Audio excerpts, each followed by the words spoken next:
Chávez, que viene con su columna de Ciudad Campo, así que le vamos a dar la bienvenida, los muy buenos días. Mamá. El micrófono todo suyo, buenos días, Ramiro. Bueno, un saludo, buen mediodía para toda la gente, saludo al Atilio también ahí que lo escucho, y bueno, al Gonza, al Cristian, Vane y toda la audiencia del pueblo. Bien, Rami, contanos qué traes en este mediodía para desenvolver el tema y aprender Bien. un poco más. Bueno, en el día de hoy, que justamente lo profundizamos en el programa Ciudad Campo, Voces que Nacen de la Tierra, que se emite en Radio Pueblo todos los sábados. Bueno, hemos tratado un tema, nos parece importante, así como hemos hablado en otras ocasiones sobre los pueblos originarios, y en este caso algo similar en cuanto a aquel sector invisibilizado, estigmatizado y bueno, perjudicado también como parte de la historia argentina. Estamos hablando de los afrodescendientes aquí en nuestro país.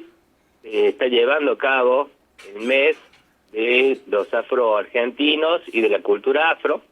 Hay que tener en cuenta que en 2013 se instituyó una ley, la 26.852, que establece el 8 de noviembre como el Día Nacional de los y las afrodescendientes, afroargentinos, podemos decir en este caso, en homenaje a María Remedios del Valle, quien el general Manuel Belgrano le confirió en ese momento el título de capitana del ejército, bueno, por su coraje, el arrojo ahí en el campo de batalla, y bueno, es una prócer que tenemos que rescatar, una prócer negra, una prócer mujer, que viene al pelo este reconocimiento para tener una efeméride de nuestro país y para seguir escarbando nuestra historia y reivindicando todas las atrocidades y atropellos que se dio, sobre todo con los negros y las negras, teniendo en cuenta que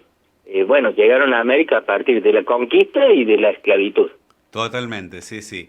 Y bueno, repasando también un poco con esta historia de María Remedios Valle, cómo también quedó en su último tiempo mendigando prácticamente ahí en lo que es hoy en día Plaza de Mayo, y le llegó tarde el reconocimiento, ¿no? Sí, y ese reconocimiento, justamente hay comunidades afro aquí en Argentina que consideran que tiene que haber una reparación histórica, una reparación económica con todas las familias afro argentinas, en el sentido de que, bueno, los negros y las negras a partir de su condición de esclavos, de bestias en algunos casos, ¿no? Se trataba como una mercancía, como un intercambio de cosas, tenían un valor, los bebés valían menos, las mujeres valían un poco más, los hombres que tengan más rudeza tenían otro valor, pero siempre se los asimilaba a animales, a cosas de mercadería, de inmuebles, así que es tristísimo repasar un poco y la verdad yo creo que la esclavitud es una de las mayores atrocidades que se ha dado en la historia de la humanidad. Estas comunidades están pidiendo justamente eso, ¿no? Fueron una de las patas del nacimiento del Estado argentino.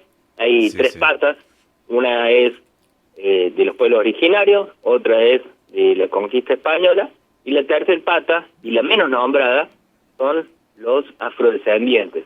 En esas tres patas se gestó nuestro país, con una desigualdad absoluta, ¿no? El sometimiento que hizo la conquista, y después, bueno, los mismos españoles que fueron haciendo en América. Lo que sí pasó es que con la negritud hubo una esclavitud que se extendió durante siglos en todo el mundo. En Argentina, hasta después de la Revolución de Mayo, estuvo esto de que se podían seguir vendiendo esclavos y demás.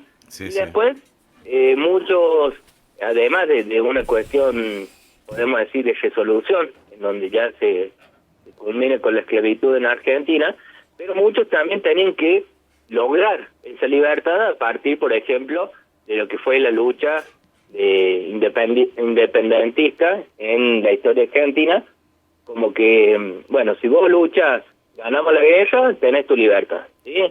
Entonces, ya sea por una cuestión legal o por una cuestión de tipo patriótica, podemos decir, Sí. bueno, eso se fue poniendo fin una vez que ya fue constituido nuestro país, pero en la práctica y en todo lo que es el resabio cultural y social, eso ha quedado totalmente presente, ¿no? Esa estigmatización, esa desvalorización, y también algo que pasaba y que hemos charlado anteriormente respecto a los pueblos originarios, sobre todo acá en Córdoba, que primero esta cuestión de a veces uno mismo negar sus propias raíces, sus propias ascendencia, ¿no? De dónde venimos, y tener en cuenta también que bueno, a veces se piensa, no sé, un origen, o lo que se le decía antes, un indio, bueno, se espera que dónde está tu pluma y dónde está tu taparrabo, ¿no? Sí, sí. Y a lo mismo respecto a los negros, que si no es un negro africano de piel oscura, bueno, no son negros. Y la historia nuestra en Latinoamérica, en Argentina, nos demuestra justamente todo lo contrario, que somos un crisol de razas, que hasta razas hay investigaciones científicas que dicen que no existe la raza. Y es como que todos somos iguales, todos tenemos biológicamente la misma, ¿cómo se dice? No hay ninguna diferencia que te diga, bueno, es negro y es diferente en tal aspecto biológico a un europeo. ¿Sí? No hay ninguna distinción en eso, y de a poco tenemos que ir como haciendo una autorreflexión, porque también la palabra negro se lo usa miles de veces, ¿no? A veces medio cariñoso, pero a veces también... generalmente despectivamente, ¿no? Sí, y nos ponemos a pensar, ¿no? Todo lo que es negro es malo, es negativo, es oscuro, bueno, diferentes cuestiones que son de tipo peyorativa, y en el programa Ciudad Campo hemos profundizado sobre este tema, tener en cuenta también que a nivel, esta ley que les decía de 26.852, que fue instituida en el año 2013, ha marcado por lo menos un puntapié como para empezar a cambiar las cosas. Por ejemplo, desde el propio Ministerio de Cultura de la Nación, uno entra a la página, se están llevando actividades en todos lados, sobre todo en los museos, museos jesuíticos nacionales.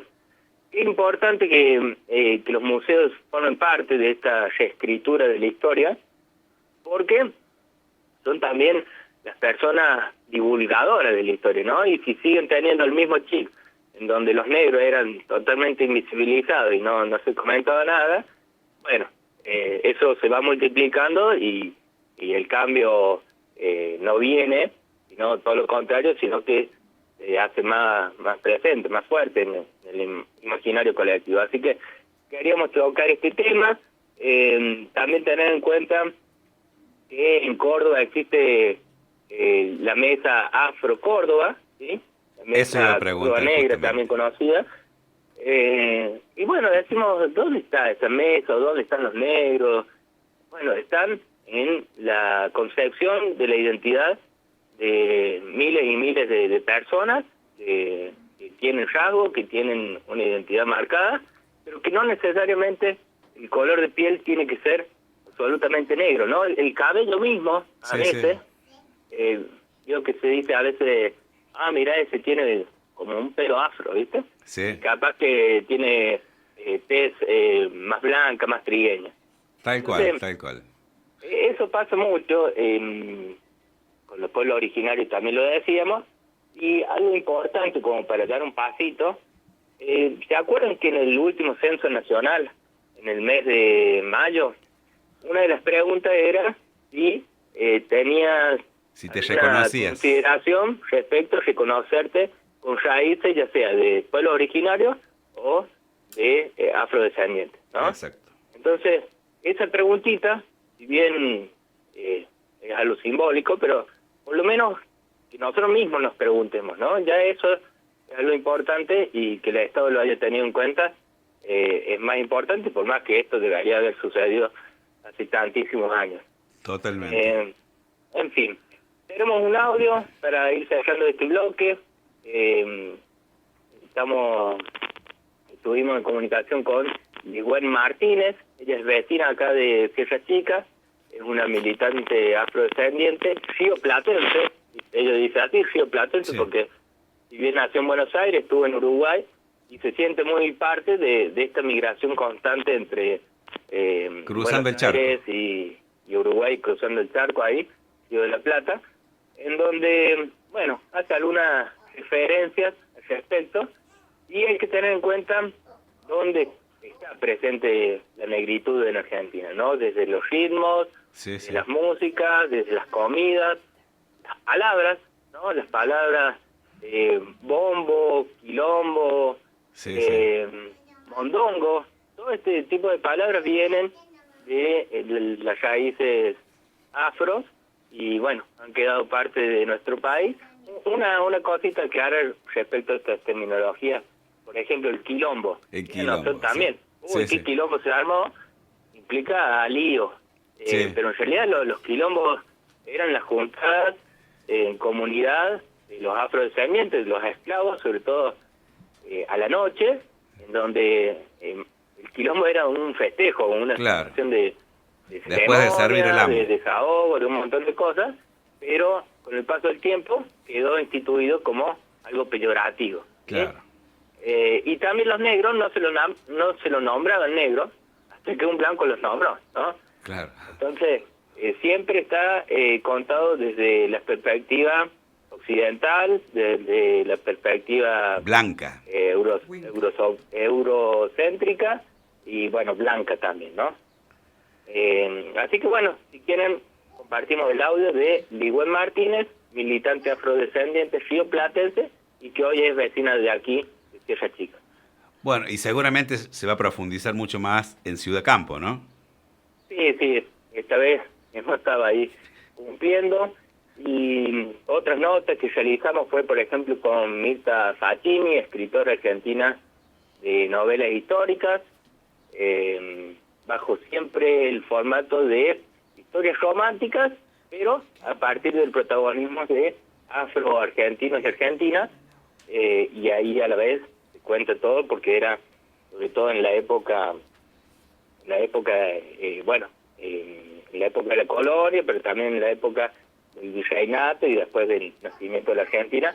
Es interesante el método que eligió esta autora, esta escritora, porque dice, les llego mucho más a la gente contando novelas románticas donde la cultura afro está presente, que poniéndome a disertar sobre investigaciones y demás. Así que ahí vemos también todas las Sí. Por ahí es. variedades y esfuerzos que hace la gente militante sobre la temática para poder dar a conocer esto. Pero sí, muy recomendado el Ciudad Campo de esta semana. Como les decía, es en homenaje a la Argentina negra y a la cultura afro. Bien, vamos al audio entonces y lo despedimos a Ramiro Chávez hasta la próxima columna, seguramente. Así es, ahí nos estaremos encontrando, y ahora escuchamos a Ligüen Martínez, militante afrodescendiente rioplatense, como decía hoy, vecina acá de Sierra Chica, Córdoba. Hola, ¿qué tal? Bueno, mi nombre es Ligüen Martínez, me autopercibo afrodescendiente, soy visiblemente afrodescendiente. ¿Por qué me parece importante el Día de la Afrodescendencia? Porque, bueno, autopercibirse afrodescendiente es repensarse, es volver a posicionarse socialmente y políticamente, es entrar en el proceso de desracialización, ¿no? ¿Qué es ser negro? ¿Qué es la negritud para mí? ¿Quién me dice negro? ¿Qué carga tiene esa palabra? ¿Qué carga tiene cuando me la dice un negro de mi comunidad? ¿Qué carga tiene cuando me la dicen de afuera? Bueno, hay mucha cuestión. Entonces, una manera de identificarse, de repensarse y de volver, de plasmar nosotros nuestra historia, ¿no? No la que nos vienen contando, pues si nos dejamos la historia que nos cuentan, somos esclavos, hijos de esclavos. Entonces, como rescatar nuestra historia, somos descendientes de personas que fueron esclavizadas, o sea, sí, no es tan sencillo y llano como que éramos esclavos y listo, no.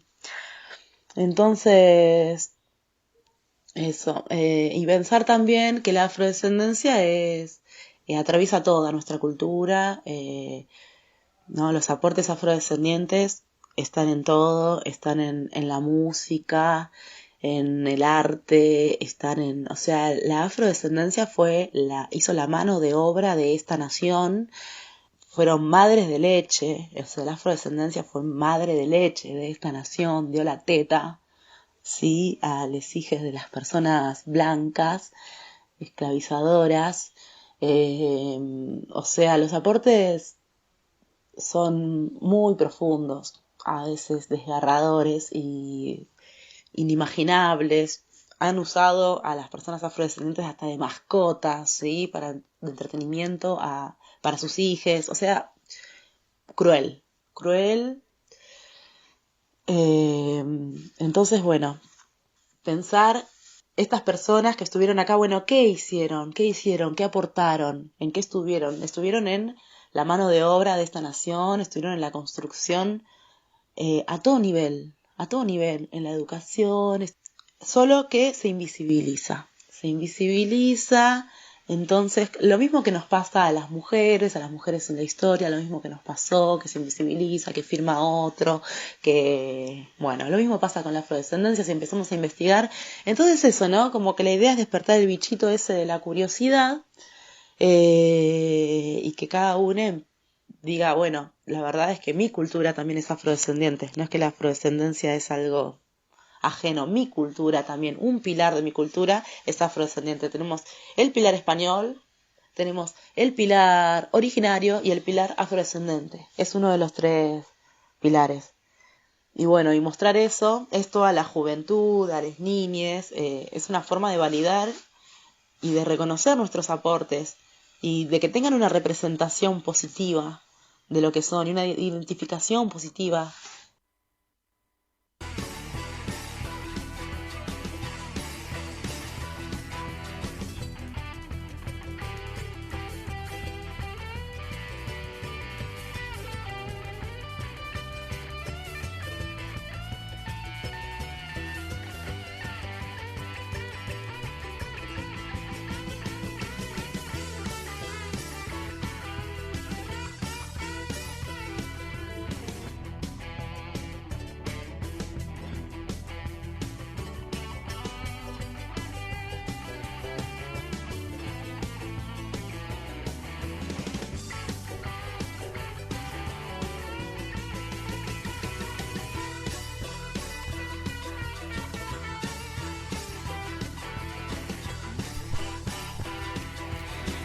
Volvemos al aire, interesantísima la columna ahí que nos compartía Ramiro. La verdad es algo que nosotros estuvimos